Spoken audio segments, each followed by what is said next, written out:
Hello guys, welcome back to another video of Tech 360. Hope you guys having a nice day.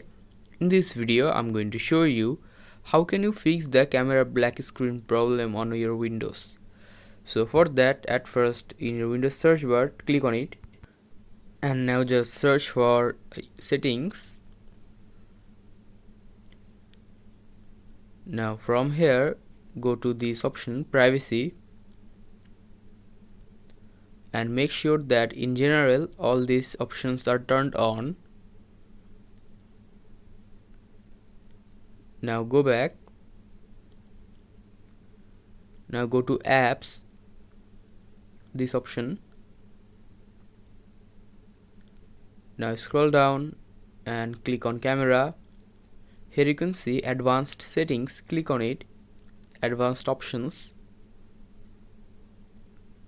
Now in the left here you can see these three options here, camera, microphone, videos. Turned all this on. Now scroll down and now here you can see reset, just reset it and after that your problem will be solved. So guys, that's how you can fix the problem. Hope you find this video helpful. If you find this video helpful, then give a thumbs up and don't forget to subscribe the channel. Thank you so much for watching this video.